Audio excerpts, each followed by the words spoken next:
రక్తదానం చేయండి, నలుగురి ప్రాణాలను కాపాడండి. ఇదో సూక్తి. అందుకే రక్తం విలువ తెలిసినోడు దానితో దందా చేయడు. కానీ రక్త పిశాచుల్లాగా మారిపోయారు కొందరు బ్లడ్ బ్యాంకు నిర్వాహకులు. బ్లాక్ దందా చేస్తూ అందిన కాడికి దోచుకుంటున్నారు.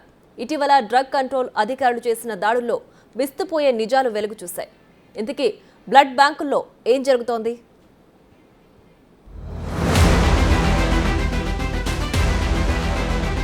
బ్లడ్ బ్యాంకుకు ఓ వ్యక్తి వెళ్లాడంటేనే అతనికి ఆపద వచ్చి ఉండాలి, లేదా స్వచ్ఛందంగా రక్తదానం చేయటానికైనా అయ్యుండాలి.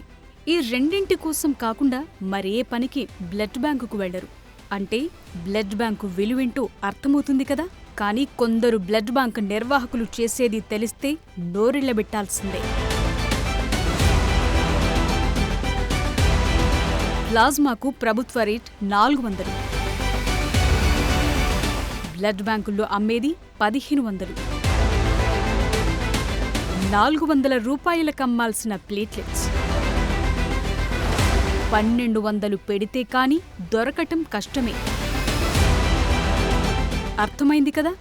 అందుకే అలాంటి వారి తాట తీసే పనిలో బిజీగా ఉన్నారు తెలంగాణ డ్రగ్ కంట్రోల్ బోర్డు అధికారులు. లేకపోతే అడిగేవాడు లేడన్నట్టుగా ఇష్టారాజ్యంగా దందా చేస్తున్నారు. ఇన్నాళ్లు బీఆర్ఎస్ పాలనలో నాయకులను అడ్డుగా పెట్టుకుని అధికారులు మేనేజ్ చేస్తూ అడ్డగోలుగా రక్తంతో బిజినెస్ చేశారు. అలాంటి వారి భరతం పడుతోంది రేవంత్ సర్కార్. Government of India prices fix చేయడం జరిగింది ఈచ్ బ్లడ్ కాంపోనెంట్కు. ఆ కాంపోనెంట్ ఆ ప్రైసెస్ ఎక్సీడ్ కాకుండా అమ్మాలి. ఇవి పాటించినటువంటి 9 బ్లడ్ సెంటర్స్ నిన్న ఈరోజు ఇన్స్పెక్షన్ చేయడం జరిగింది. సర్పంచ్ రేడ్ కర్ణాటక. ప్లాజ్మాను ఎక్కువగా బ్లీడింగ్ డిసీజెస్ ఉన్నవారు ఉపయోగిస్తారు. అంటే లివర్, కిడ్నీ వ్యాధిగ్రస్తులు తరచుగా ప్లాజ్మాను ఎక్కించుకుంటారు. కొందరికి చిన్న దెబ్బ తాకినా ఆగకుండా రక్తం వస్తుంది. అలాంటి వారు ప్లాజ్మా ఎక్కించుకుంటారు. అందుకే ప్లాజ్మాకు ఎక్కువగా డిమాండ్. అంతేకాదు హెయిర్ లాస్ ఉన్నవారు కూడా స్కాల్ప్లో ప్లాజ్మాను ఇంజెక్ట్ చేయించుకుంటారు. ఎందుకంటే ప్లాజ్మాలో గ్రోత్ ఇంజెక్టర్స్ ఉంటాయి. వాటితో హెయిర్ లాస్ తగ్గుతుంది.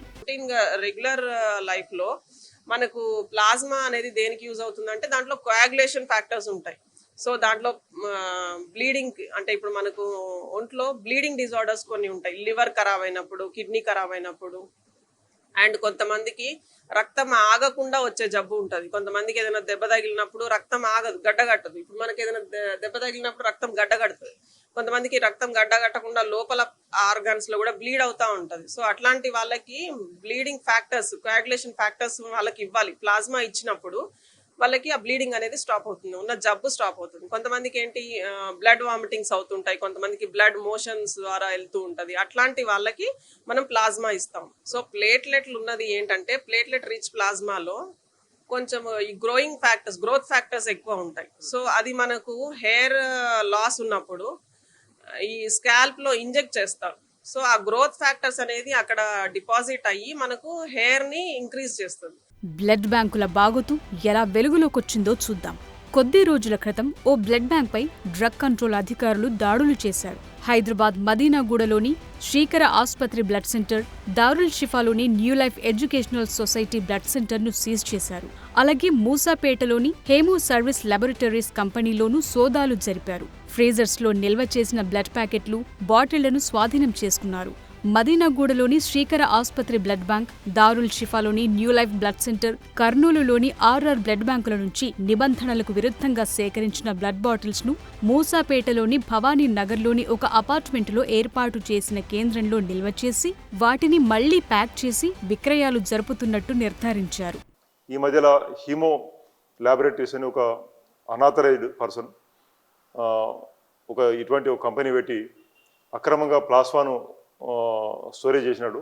ఆ ఇన్ఫర్మేషన్ వచ్చిన తర్వాత మేము రేడ్ చేయడం జరిగింది. పెద్ద ఎత్తున ప్లాస్మా శాంపుల్స్, ప్లాస్మా యూనిట్స్ పట్టుకోవడం జరిగింది.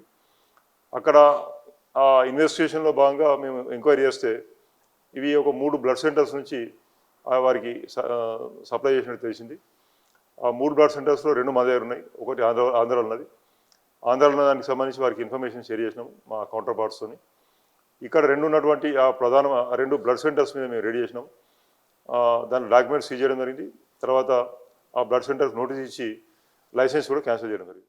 అలా మొదలైన స్పెషల్ రేట్స్ కంటిన్యూ అవుతున్నాయి. తాజాగా మరో 9 బ్లడ్ బ్యాంకులపై దాడులు చేసి నోటీసులు ఇష్యూ చేశారు. అందులో మలక్పేట్లోని శ్రీ బాలాజీ బ్లడ్ సెంటర్, చైతన్యపురిలోని నవజీవన్ బ్లడ్ సెంటర్, లక్డీకపూల్లోని ఏవిఎస్ బ్లడ్ సెంటర్, హిమాయత్ నగర్లోని రుధిర వాలంటరీ బ్లడ్ సెంటర్, సికింద్రాబాద్లోని ప్రతిమా సాయి బ్లడ్ సెంటర్, కోటిలోని thalassaemia Rakshita voluntary blood bank, మెహదీపట్నంలోని వివేకానంద బ్లడ్ సెంటర్, బాలానగర్లోని నంది, ఉప్పల్ క్రాస్లోని ఎంఎస్ఎన్ బ్లడ్ సెంటర్స్ ఉన్నాయి. ఇవన్నీ ఎందుకు చెబుతున్నామంటే ఇకనైనా ఇలాంటి బ్లడ్ సెంటర్స్కు వెళ్ళొద్దు.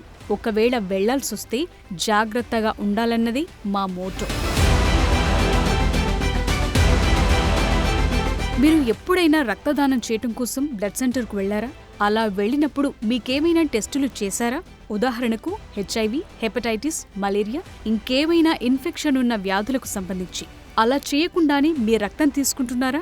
ఒకవేళ చేయాల్సొస్తే అదనంగా మీ నుంచి ఛార్జీలు వసూలు చేస్తున్నారా అంటే అలాంటి బ్లడ్ బ్యాంకు మరోసారి అస్సలే వెళ్ళకండి.